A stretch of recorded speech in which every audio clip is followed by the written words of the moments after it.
नमस्कार। आज की कुछ ताज़ा खबरें लेकर हम आपके सामने आ चुके हैं। ताज़ा खबरें हम आपको बताएंगे वीडियो के साथ। दोस्तों, वीडियो के जरिए हम आपको हर खबर बताएंगे, क्या क्या खबरें आ रही हैं। तो जो खबरें हम आपको बताने वाले हैं वो काफ़ी ज़्यादा इम्पॉर्टेंट है, तो वीडियो को जो है पूरा अंत तक ज़रूर देखिएगा, क्योंकि काफ़ी बड़ी बड़ी अपडेट्स आ रही हैं। आने वाले समय में हो सकता है आईसीयू बेड्स काफ़ी ज़्यादा ज़रूरत पड़े, उसकी भी अब हम व्यवस्था कर रहे हैं कि आईसीयू बेड्स कौन कौन से हॉस्पिटल्स में हमें बढ़ाने पड़ेंगे। क्या नेहरू स्टेडियम होटल्स में भी क्या आईसीयू का इंतजाम हो सकता है? नहीं, होटल्स में नहीं हो सकता। हर होटल जो है वो किसी हॉस्पिटल के साथ अटैच्ड है, तो अगर पेशेंट सीरियस हो जाता है तो उसको हॉस्पिटल में शिफ्ट करना पड़ेगा। हॉस्पिटल में अगर वो स्टेबल होता है तो उसको होटल में, तो एक तरह से दोनों के बीच में एक वो रहेगा। नहीं, मुझे लगता है आईसीयू का इंतजाम करना, तो फिर उनको यहाँ पे वही मैं अभी बात कर रहा था, 3-4 हॉस्पिटल्स के साथ अटैच करना पड़ेगा कि अगर कोई सीरियस हो जाए तो उसे तुरंत हॉस्पिटल में शिफ्ट किया जा सके। गृह मंत्री जी के साथ जो मीटिंग हुई उसमें NCR as a whole unit को कैसे कोविड से बचाया जा सके, क्योंकि एनसीआर को अलग नहीं किया जा सकता। दिल्ली, नोएडा, गुड़गांव, ये सब, फरीदाबाद, ये सब एक ही है। तो उन्होंने बाकी दोनों राज्यों के जो आसपास के डीएम्स थे और वो उनको सबको बुलाया हुआ था, तो एक तरह से उसको पूरे को एक कोरोना के लिए एक यूनिट मानने का वो है। राधा स्वामी सत्संग ने अपना पूरा यहाँ पे स्पेस दिया है, जहाँ पे कोविड का आइसोलेशन सेंटर बनाया जा रहा है, और यहाँ पे लगभग 10,000 बेड्स बनाए जा सकते हैं। जो पेशेंट्स माइल्ड हैं, एसिम्प्टोमेटिक हैं, जिनको सिम्टम्स नहीं है अभी, उनका एक तो घर में इलाज हो सकता है। डेली बेसिस पे जो इस तरह के लोग घर में, जिनको हम कहते हैं कि आप घर में रहिए और घर में आपका हम देखभाल करेंगे, उनको फ़ोन जाते हैं दिल्ली सरकार से। लेकिन बहुत सारे ऐसे लोग होते हैं जिनके घर में व्यवस्था नहीं होती, आइसोलेशन करने की अलग से कमरा नहीं है। कई गरीब लोग हैं, झुग्गियों में रहते हैं, टॉयलेट्स नहीं हैं, तो ऐसे लोगों को फिर आइसोलेशन करने के लिए हमें व्यवस्था करनी पड़ती है, जिसके लिए हमने पूरी दिल्ली में अलग अलग जगह जगह कोविड केयर सेंटर्स बनाए हुए हैं।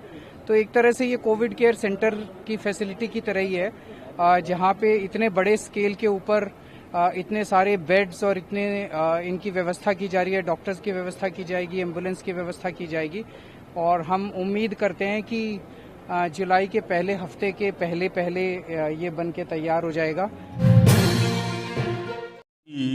खासतौर से इंडो चाइना बॉर्डर में जो घटना हुई है, निश्चित रूप से ये बहुत ही पीड़ाजनक है, और उन 20 शहीद जवानों को मैं अपनी श्रद्धांजलि अर्पित करता हूँ। गणेश कुंजाम जो छत्तीसगढ़ का बेटा है, कांकेर का रहने वाला है, उनकी शहादत निश्चित रूप से छत्तीसगढ़ ने अपनी शहादत देश के लिए दी, और पूरा छत्तीसगढ़ उस पर गर्व करता है। मैं इन सभी को अपनी विनम्र श्रद्धांजलि अर्पित करता हूँ। जहाँ तक सवाल है कि चीन की इस कायरतापूर्ण कार्रवाई का जवाब के बारे में विपक्ष जिस प्रकार प्रश्न कर रहा है, मुझे लगता है कि राहुल गांधी या सोनिया जी को इस विषय को लेकर देश के सेना के द्वारा उठाए गए कदम के बारे में कोई प्रश्न करना नहीं चाहिए। आज समय इस बात का नहीं है कि वहाँ पे उपस्थित सेना के अधिकारियों ने क्या निर्णय लिया। सवाल इस बात का है कि हमारे जवान यदि शहीद हुए हैं तो उन्होंने भी चीन के सैनिकों को काफ़ी बड़ी संख्या में न केवल हताहत किया है, बल्कि बड़ी संख्या में उनकी भी मौत हुई है। तो हमारी शहादत बेकार नहीं जाएगी। जैसे प्रधानमंत्री जी ने कहा है कि हम मजबूती के साथ भारत इस सारी बातों का जवाब देगा। सब्जी की ज़्यादा डिमांड है, जाके के कोरोना में हरी सब्जी ज़्यादा लोग मांग रहे हैं। ताकत आएगी इससे? हाँ, इससे ताकत आएगी। बेहतर और आधुनिक टेक्नोलॉजी का हम प्रयोग करना चाहेंगे, और टेक्नोलॉजी आ पाएगी। कोल गैसिफिकेशन जैसे कदमों से एनवायरनमेंट की भी रक्षा होगी, कोयले से बनने वाली गैस का उपयोग ट्रांसपोर्ट और कुकिंग के लिए हो पाएगा। यूरिया और स्टील मैन्युफैक्चरिंग से जुड़े उद्योगों को प्रमोट करेगा। हमने लक्ष्य रखा है कि साल 2030 तक, 2030 तक, यानी कि इस दशक में करीब 100 मिलियन टन कोल को गैसिफाई किया जाए। मुझे बताया गया है कि इसके लिए 4 प्रोजेक्ट्स की पहचान हो चुकी है और इन पर करीब करीब 20,000 करोड़ रुपए इन्वेस्ट किए जाएंगे। भारत कोरोना से लड़ेगा भी और आगे जीतेगा भी, आगे बढ़ेगा भी। भारत इस बड़ी आपदा को आपदा समझ करके रोते बैठने के पक्ष का नहीं है।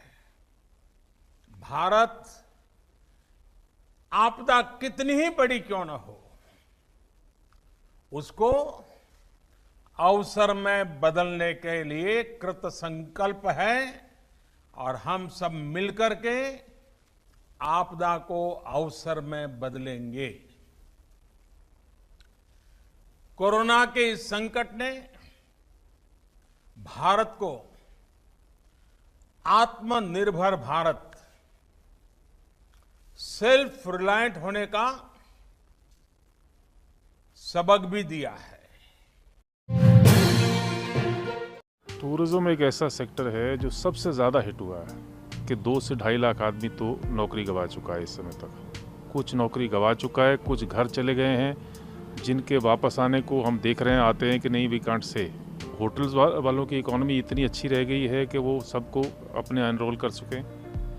नहीं, उन जो चले गए उनके पास जॉब अपॉर्चुनिटीज़ उतनी रह गई, चाहे वो यहाँ का है चाहे कंट्री। ये एक वर्ल्ड वाइड फिनोमेना है। मतलब पहले ये होता था कि एक जगह से जॉब गई तो दूसरी अपॉर्चुनिटी उसके लिए खुली होती थी। आज की डेट में वो ऑप्शन। ये बड़ी खुशी की बात है कि त्रिपुरा में सलामा एरिया से हमने एक हॉग बैजर, इसके 3 यंग यहाँ पर रिकवर किए हैं और ये थ्रेटेंड स्पीशीज़ है और इसकी करैक्टरिस्टिक्स दोनों पिग और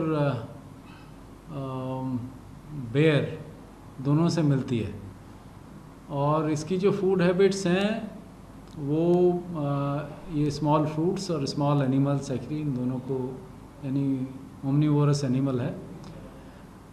ये अभी तक त्रिपुरा में रिकॉर्ड नहीं हुआ था और पिछले साल इसका रिकवरी असम में भी हुआ और अभी तक इस एरिया में, नॉर्थ ईस्ट में, हाई फॉरेस्ट में एक्चुअली ये अवेलेबल अभी देखा गया बड़े रिसेंटली।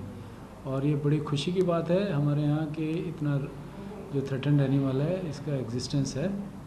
ये हमें 3 कप्स मिले थे, यंग वंस, और उनमें एक की कंडीशन ख़राब थी जो डिहाइड्रेटेड था, पर 2 जो हैं वो ठीक ठाक कर रहे हैं।